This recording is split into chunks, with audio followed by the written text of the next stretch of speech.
Ladies and gentlemen, welcome in to episode number 9 of my 2022 college football initial preseason rankings. And I guess maybe a little bit of a surprise here for some people. I am going with the University of Miami of Ohio, of course. I'm kidding. The Hurricanes coming in at number 9. Guys, we're going to look through their entire schedule, go over their toughest game, their current quarterback situation. I'm going to discuss a few breakout players for Miami in 2022, talk about their biggest question mark, and then I will give one bold prediction for the University of Miami in 2022. This is my number 9 overall team on my initial 2022 preseason rankings list. Let's get right into it, taking a look at the schedule. I believe that first game is versus Bethune-Cookman at 3:30 on the ACC network. So what a very tough start. They'll only be about 51-point favorites in that one. Very easy win there. Then they get Southern Miss. So my goodness, I don't know if another Power 5 team has 2 easier opponents to start off the season, but the Southern Miss game also will be on ACC network. Fun fact, guys, I didn't realize I had the ACC network until like about 5 months ago. Like for 3 straight years, I thought, I don't live in the ACC footprint. There's no way I have it. Turns out I do have it, so technically I could watch these games, I guess, but very likely I don't think many people are going to be watching those first 2 games. Easy wins for Miami, and then we get into their huge out-of-conference home-and-home game matchup with Texas A&M, a 9 o'clock start. I don't think I've ever seen a game start that late in like Texas. So, you figure it'd be 7:30, maybe 8 o'clock on ESPN, the third Saturday of the college football season. Really late game.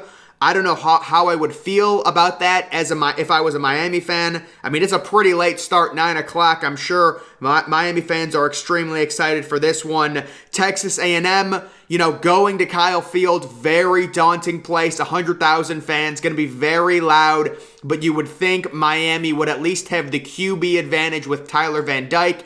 Texas A&M, the thing I always stress to people about them, yes, they brought in the best recruiting class in history, but those kids are all true freshmen. And while some of them will make impacts as true freshmen, this is game 3, first of all. So this is really early in the season. And, most of the time, true freshmen, even if they are 5 stars, they're still developing. They're still growing. They're not going to step in and be superstars right away. So that is a game that it's a huge opportunity for Miami and for the ACC to go into Texas A&M, go into College Station and get a win.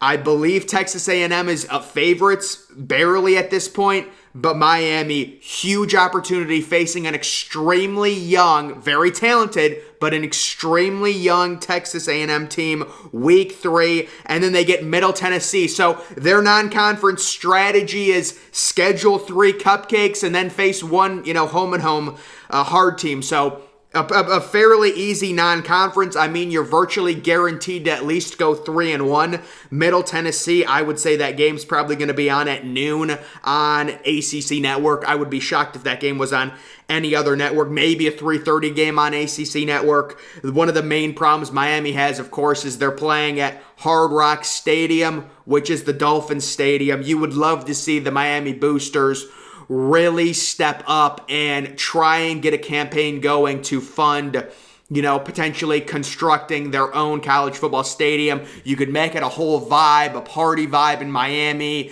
It would be great for NIL, but I'm not even sure if that's feasible. There might not be enough land to actually buy, the property and be able to construct a massive college football stadium. I don't know, but I just know it sucks playing at an NFL stadium. Pittsburgh has to deal with that too with Heinz Field. It just creates a horrible environment. You would love to get your own stadium if you're Miami. I don't know how feasible that is. I'm sure it's a land issue, but it's tough. So They get into the ACC schedule. North Carolina, who should be pretty good. Mac Brown has recruited really well the past 2 or 3 classes. They've got a great stud cornerback in Tony Grimes. They are replacing Sam Howell, but they return Josh Downs, the superstar receiver. But again, that's a game you're at home. I would imagine 3:30 game on ABC maybe. A fun little matchup, but I would think Miami should win that game at home. North Carolina breaking in a new quarterback. Then you're at Virginia Tech. We don't want to be disrespectful to Virginia Tech. That's a hostile environment. If you are Miami, you're hoping for a noon start time there to kind of minimize the crowd. Very winnable game. Versus Duke. Easy win. Duke is actually one of the worst Power 5 teams in college football. They were horrendous last year. That'll probably be a noon start time, probably on ACC Network. Maybe it gets an ESPNU treatment. I don't know. I'm just spitballing here, guys. At Virginia, I am extremely high on Virginia. I would have Virginia as like my 15th or 16th best team in college football right now. Brendan Armstrong. This is a tough game. Miami has more talent, but on the road against a stud quarterback, very sneaky tough game for the University of Miami. Then you get Florida State at home, extremely winnable. At Georgia Tech, you got to win those games if you're a good team. Come on, Mario Cristobal. At Clemson, very tough, very tough. And then versus Pittsburgh, another game I think is really winnable. I'm down on Pittsburgh, especially after the loss of Jordan Addison. I think last year, unfortunately, was a little bit of an aberration. I know they have a stud defensive tackle prospect who's a big-time draft prospect, but with the loss of Jordan Addison, the loss of Kenny Pickett, a little bit down on Pittsburgh. Miami, that's the last game of the regular season. You're at home. You should win it. When it comes down to their toughest game, it's fairly obvious. You have 3 pretty tough road games, I would say, at Texas A&M. But Texas A&M, of course, you can afford to lose that game and still not suffer any major damages. You would still have 0 conference losses. So that game's not... it's a huge game for recruiting, for perception. Could you imagine an ACC team like Miami going into College Station and winning? It'd be crazy. But their toughest game, realistically, is going to be at Clemson. At that point, at the end of the regular season, we could be seeing the superstar true freshman Cade Kubnek starting for Clemson if DJ Uiagalelei struggles early on. And by that point, he should have his feet under him. Clemson's defense is just absurdly talented this year. They're so loaded. I have Clemson as my number 3 overall team on my initial preseason rankings. I talked about them 5 or 6 videos ago. So toughest, and then also Virginia is a sneaky tough matchup. But this schedule, just looking at it, very manageable ACC schedule, very soft middle. The first 2 games, easy wins. Game 3, 50-50. Game 4, Game 5, Game 6, Game 7, you got to win those games. If you're an elite program, if you want to make the next step, you cannot trip up and lose a game, even if it's at Virginia Tech or versus North Carolina. Those have got to be wins. At Virginia, it's tough. You've got 2 more easy games, and then you finish with an extremely tough Clemson team on the road. Clemson also has a crazy home record where they've only lost like once in their last 50 home games, and that was like 3 years ago to Pittsburgh, if you guys remember that game. And then the home game versus Pittsburgh, I'm very high on Miami winning that game to finish the regular season. When it comes to the quarterback situation, what an unbelievable time it is to be a Miami fan. I don't know the last time Miami University had this good of a quarterback. Tyler Van Dyke, kind of a retro gunslinger, old school, tall, 6'4", his freshman year, coming in for the injured De'Aaron King, 25 passing touchdowns, 6 interceptions, 11th QBR as a freshman.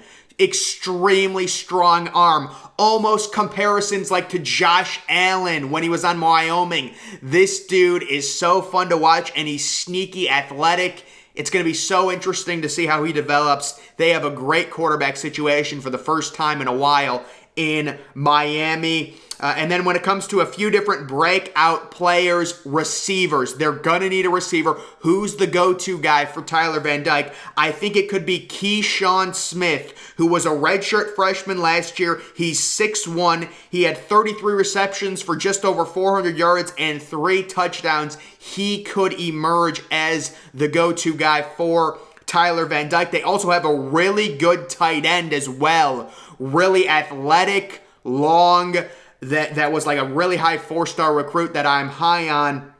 And then when it comes to their defense, they had 2 extremely elite defensive recruits in the class of 2021, I believe. They were true freshmen last year. Leonard Taylor, the number 11 overall player.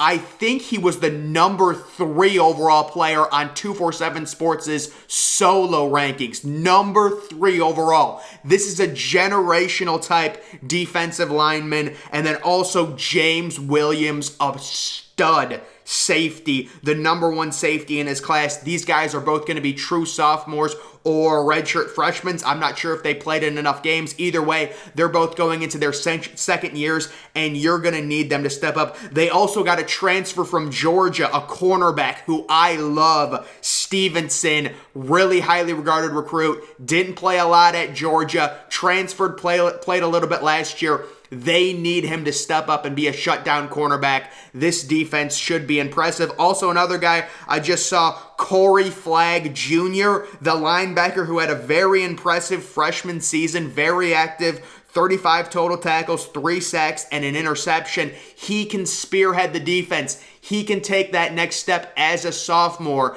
and really be a leading tackler for this Miami Hurricanes team. Those are just a few breakout players. The biggest question mark when it comes to Miami football in 2022, are these elite defensive recruits that I was just talking about, are they going to play to their ability? Leonard Taylor and James Williams in specific, are these guys true 5-star, superstar, impact defensive players? When I'm talking about Leonard Williams, I'm talking about 10+ sacks.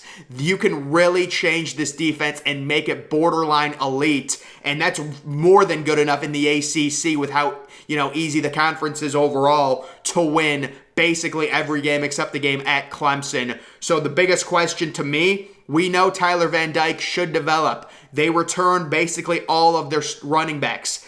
They're going to have a good offense. Keyshawn Smith, we'll see if a receiver can step up. Also, I found it interesting, they weren't in on the Jordan Addison sweepstakes. My theory is their boosters looked at Jordan Addison and said, listen, he's only got 1 year left of college. We're not going to invest $2 or $3 million into him like USC did when we could use that money to be getting 5-star recruits in the class of 2023. That's my theory on that, because Jordan Addison's going to be a one and done at USC. He's transferring there for 1 year, and then he's going to be a first-round pick. So, they could you imagine if they would have gotten Jordan Addison? I get why their boosters didn't want to get him. I understand it. It's a lot of money to pay for a guy that's only going to be with your program for 1 year. But if they would, Jordan Addison with Tyler Van Dyke, wow, that would have been a problem. And then my one bold prediction for Miami football, I'm going to go out on a limb and say they make a New Year's 6 bowl game. I really do. I'm expecting 40-plus touchdown passes from Tyler Van Dyke. That's not a bold prediction. That's just basically what people are expecting from Van Dyke, just based on normal progression as a sophomore. But I think they get to a New Year's 6 bowl game. Maybe they have 2 losses, one loss being to A&M, the other loss being to Clemson. I think, with just 2 losses, they would make a New Year's 6 bowl game. But again, guys, looking at this schedule and how I would manage it, you've got 2 very easy games. Tyler Van Dyke's going to have 10 passing touchdowns by that Texas A&M game. If I was a Miami fan, the thing I would be looking for those first 2 games, do we have a legitimate elite wide receiver option? That's the thing to look for. You're not going to learn much because it's an FCS opponents. You'd think they would face at least a team from like a mid-major, maybe like, I don't know, I'm not sure, but it's surprising they have those 2 opponents. They're just horrific teams. And then you have to go on the road at Texas A&M. Those 2 teams, I don't know if they're good enough tune-ups. You face, it's going to be very low energy those first 2 games at home. Not going to be a sellout. It's an NFL stadium. And then you get thrust into College Station in front of 100,000 people. I don't think that's a great situation for Miami, but we'll see how they handle it. And then they get Middle Tennessee, that middle of the schedule, Middle Tennessee, North Carolina, at Virginia Tech versus Duke. those have to be wins. Even if you lose to A&M, you very likely can start off 6-1 going into Virginia. You'd be a top 25 team. That's a tough game in Virginia. Brennan Armstrong, I'm guessing it'll be a 3:30 start time on ABC. That's just speculation, that Virginia game, because Virginia's going to be a good team this year. They're very underrated. But if you're Miami, you've got Tyler Van Dyke, you've got elite defensive players. Can they play to their potential? You need it. You're going to need it to happen. You need Leonard Taylor to have a huge year. You need James Williams to be a superstar safety, get 5 or 6 interceptions, be an impact player in the box. He's got the body for it. He's got the build. Stevenson, the cornerback. Is he a shutdown corner? You need these guys to step up. If you get by Virginia, you've got 2 easy opponents, very manageable. Florida State at home, at Georgia Tech, and then the 2 tough games to end out the regular season. But I personally don't think that Pittsburgh game is going to be all that tough. I am not high on Pittsburgh like other people are this year, especially after the loss of Jordan Addison. So it's really just, that Clemson game and that at Virginia game. Those are the 2 very tough matchups for Miami football. This is a big, step for Miami. Mario Cristobal, I have them at my number 9 team. I do have them in front of a team like Oklahoma. I'm sure people will say that's ridiculous and stuff like that. But Oklahoma is another team breaking in a new head coach. That's a first-year coach in Brett Venables. That's a brand new quarterback. Miami returns a star quarterback, and they have a coach who's already has a proven track record, of having significant success in Mario Cristobal. So that's why I'm high on this Miami team. Maybe it's a year early, but the schedule is very manageable. You've got a good quarterback, and you have the elite talent on the defensive side of the ball to really make significant headway this year. I was not high on Miami last year. I said they were way overranked. They had no business being ranked 14th in the preseason poll. Not this year. Really like what Miami's built with Mario Cristobal, with the recruiting, with the quarterback situation. It's night and day difference from last year for Miami. Night and day. They're going to be really good this year. I have them as my number 9 team in my initial preseason rankings. Guys, that's going to do it for this video. Tomorrow, or probably tomorrow or maybe Saturday, I will do reveal my number 10th team in my initial 2022 college football preseason rankings. But guys, make sure you're following me on Twitter. Link to that's always in the description. I'm, of course, the Depressed Ginger. Thank you for watching.